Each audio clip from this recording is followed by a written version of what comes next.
आम्ही जो पत्र पाठवणार आहोत आम्ही मुख्य सचिवांना पाठवणार आहोत। यापुढे नवी मुंबई महापालिका UD डिपार्टमेंटशी पत्रव्यवहार करणार नाही। यानंतर नवी मुंबई महापालिका ही राज्य शासनाशी पत्रव्यवहार करेल। राज्य शासन म्हणजे UD डिपार्टमेंट हे महापालिकेला माहीत नाही। त्यांच्या रूल ऑफ बिझनेसमध्ये आम्ही मुख्य सचिवाला पत्र दिल्यानंतर ते मुख्य सचिव UD डिपार्टमेंटला माग करतील। मुख्यमंत्री महोदयांकडे देखील ती प्रत असेल आणि जो कायद्याने अधिकार दिलेला आहे, शेवटी कायदा बनवणारी महापालिका ॲक्ट बनवणारी यंत्रणा ही राज्य शासन आहे। महापालिका स्वायत्त आहे। महापालिका काही निर्णय घेते ही आपल्या अधिकारात घेते। जिथे जिथे कुठे राज्य शासन जास्त करून UD डिपार्टमेंट आपल्या कायद्याचा गैरवापर करेल, आपल्या नवी मुंबई महापालिकेच्या हिताच्या विरुद्ध काम करेल, तिथे तिथे आम्ही नवी मुंबई महापालिका राज्य शासनाच्या विरुद्ध म्हणजे UD डिपार्टमेंटच्या विरुद्ध कोर्टामध्ये जाईल। आणि तुम्हाला एक सांगतो, त्या ठिकाणी कोर्टामध्ये ती जो सूट दाखल करायला लागते ती कमिशनरांनाच दाखल करायला लागते। तो कायद्याने तसा अधिकार नवी मुंबई प्रत्येक महापालिकेला दिलेला आहे। त्यामुळे आयुक्तांनी खरं म्हणजे कायद्याचं रक्षण केलं पाहिजे, कायदा बघितला पाहिजे आणि कायद्याच्या दृष्टीने काम केलं पाहिजे। आयुक्त हे राज्य शासनाचे प्रतिनिधी नाही। आयुक्त हे राज्य शासन नियुक्त महापालिकेचे कर्तव्य बजावण्यासाठी अंमलबजावणी अधिकारी आहेत। काही प्रॅक्टिस वर्षानुवर्षे चालू होत्या, पण आता कायद्याचं राज्य त्या ठिकाणी आपण आणलेलं आहे। अनेक बाबीसाठी आम्ही कोर्टामध्ये त्या ठिकाणी गेलेलो आहोत। त्यामध्ये कोर्टातून देखील आम्हाला उचित न्याय तो भेटून राहील। Thank you sir. ये शंका होती है क्योंकि अभी इस तरीके का अमेंडमेंट इसी साल में इस के लिए किया गया था और मैं डाउटफुल हूँ कि बिल्डरों को ही नफ़ा देने के लिए यहाँ पे जो URS पात्र बिल्डिंग नहीं है उनको URS में लाने की कोशिश की जा रही है। क्योंकि URS में ज़्यादा FSI मिलता है। ज़्यादा FSI मतलब ज़्यादा प्रॉफिट, और इसका प्रॉफिट, इसका जो फ़ायदा नागरिकों के बजाय बिल्डर को ज़्यादा होने वाला है। मतलब इसका कि ये योजना बिल्डरों के लिए ही लाई गई है। जो असेसमेंट, जो इम्पैक्ट असेसमेंट की जो डिमांड की गई है, जो आपने कहा है कि किसी भी परमिशन से पहले क्लस्टर और रीडेवलपमेंट उसका इम्पैक्ट असेसमेंट होना चाहिए, उसके लिए कंसल्टेंसी नियुक्त होनी चाहिए, क्या इस माध्यम से आने वाले समय में निश्चित तौर पर जो ये खामियां हैं UD CPR की वो दूर हो जाएंगी? UD CPR से कितना लोक संख्या बढ़ेगी, कितने घर निर्माण होंगे, इसका अंदाज़ हम यहाँ पे बैठ के नहीं लगा सकते। इसका अभ्यासपूर्वक उसका एनालिसिस करना पड़ेगा।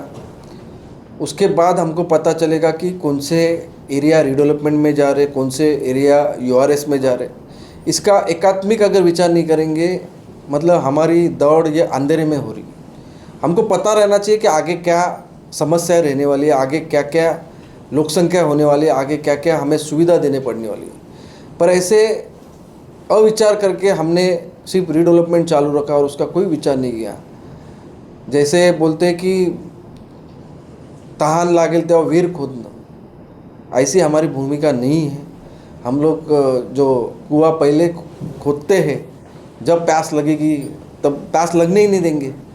बट इसके बाद अगर ये डेवलपमेंट होता है, कितना भी गहरा कुआं खोदो तो भी शहर की प्यास नहीं मिट सकती।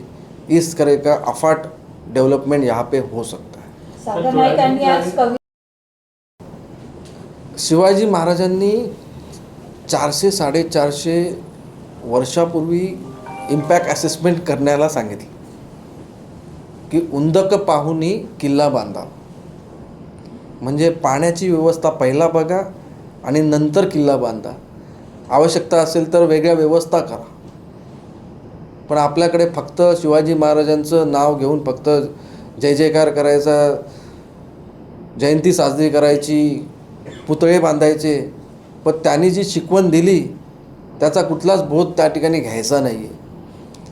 त्या 450 वर्षापूर्वी जर छत्रपती शिवाजी महाराज याचा विचार करू शकतात तर आपल्याला देखील राज्यकर्ता म्हणून याचा विचार केला पाहिजे. फक्त FSI देऊन चालणार नाही. फक्त बिल्डिंगी खाली त्याच्यामध्ये जीव ओतायचं काम करायला लागेल. आताच खारघरमध्ये काही घटना घडल्या. लोक बोलायला लागली फ्लॅट परत घ्या, पाणी द्या. ही बाब भविष्यात आपल्याला निश्चितच अशा प्रकारे चालू राहिलं तर बघायला भेटेल. आपण फक्त बिल्डिंगी बांधतोय पण त्यासाठी काहीच नियोजन त्या ठिकाणी करत नाही. पण नवी मुंबई महापालिका एकमेव महापालिका आहे ज्यांनी लोकांचा विचार करते, जो नागरिकांचा विचार करते. त्यामुळे कवितेच्या माध्यमातून मी सांगितलं की नवी मुंबई महापालिका कशा प्रकारे विचार करते, इकडचं नेतृत्व कशा प्रकारे विचार करतं. लोकांना मोठे घर भेटायची निश्चितच गरज आहे, पण त्यासाठी URS हा पर्याय नाही. त्या माध्यमातून दुसऱ्या योजना घेऊन येऊन आम्ही त्यांचे स्वप्न पूर्ण करू. खारघरला पाण्यासाठी ज्या बिल्डरला पळवून लावलं त्या बिल्डरच्या माध्यमातून नव्या मुंबईत मॅक्झिमम डेव्हलपमेंटचे प्रोजेक्ट राबवले जाते. यावर आपले काय कमेंट्स? नवी मुंबईमध्ये काही दलाल फिरतात आणि त्या दलालांच्या माध्यमातून अशा प्रकारचे डेव्हलपमेंट होतात. आता जर तुम्ही महानगरपालिका ॲक्ट खोलाल तिथे इम्प्रूव्हमेंट स्कीम, सुधारणा योजना म्हणून एक चॅप्टर आहे, तुम्ही वाचा.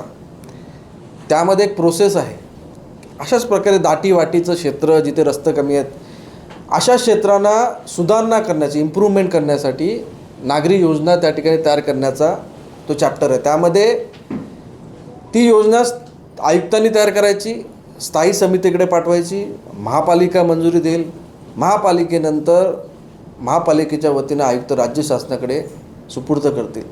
पण सर्व हा भाग UD डिपार्टमेंटचा, हा नगररचनाचा स्वतःकडे ठेवण्यासाठी कमिशनर ही एकमेव ऑथॉरिटी त्यामध्ये नेमली.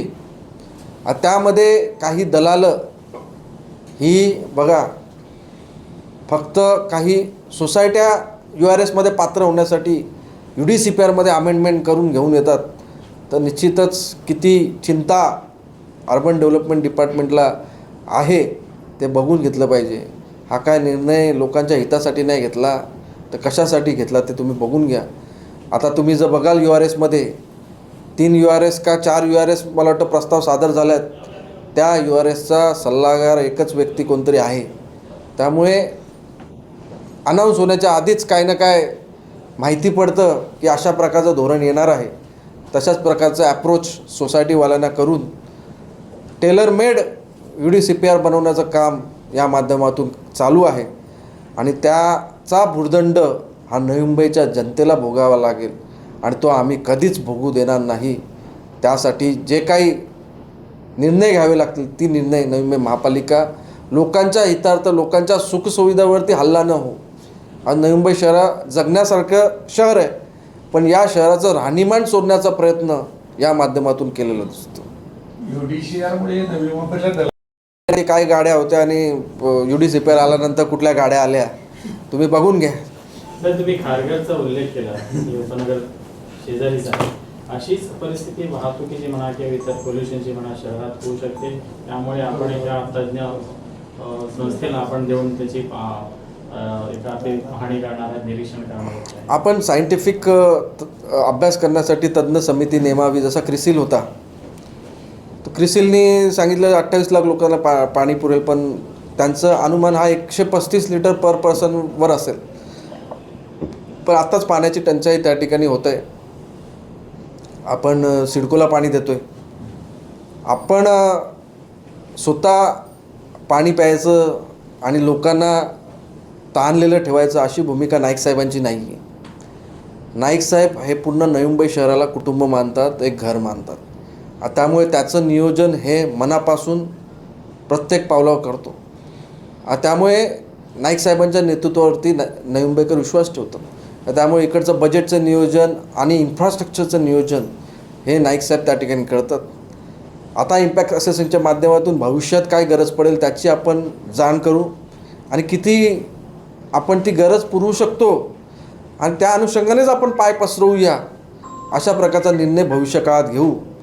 त्यामुळे पाय पसरण्यासाठी आपल्याला लिमिटेशन असणार आहेत आणि त्याचा किती पाय पसरवा त्याचा अंदाज त्या ठिकाणी असणार आहे. आणि पाय कोणी पसरावे, क्षमता जी असते ती कोणाच्या वाट्याला द्यायची त्याचा निर्णय देखील घेतला पाहिजे. त्यामुळे जिथे सगळ्यात पहिलं आवश्यकता आहे, जे सगळ्यात वंचित आहेत त्यांना पहिला प्राधान्य देऊनच ते केलं पाहिजे. त्यामुळेच आम्ही हा निर्णय घेतला. सर, तुम्ही निर्णय घेतला पण प्रशासनाची भूमिका तुम्हाला सकारात्मक वाटते का? कारण की ते म्हणाले मी काय बोलू सभागृहात जेव्हा त्यांना प्रशासन, मला आयुक्त महोदयांच्या चेहऱ्यावरूनच वाटलं की ते अशा प्रकारच्या निर्णयापासून नाखुश होते. त्यांचे हात बांधले गेलेले आहेत. त्यांच्यावर कदाचित दबाव देखील असेल की त्यांना URSमध्ये काही क्रायटेरिया आहेत त्या पूर्ण करायला लागतात. पण अशा प्रकारे राजकीय हस्तक्षेपामुळे काही गोष्टी होतात तर त्यांचं देखील न आवडणाऱ्या गोष्टी देखील त्यांना करावे लागत. त्यामुळे चांगल्या प्रकारे नियोजन करूनच त्या ठिकाणी झालं पाहिजे. प्रशासनाची व्यथा आम्ही समजू शकतो, पण निश्चितच त्यांनी चांगल्या गोष्टीच्या बाजूने निर्णय दिला पाहिजे.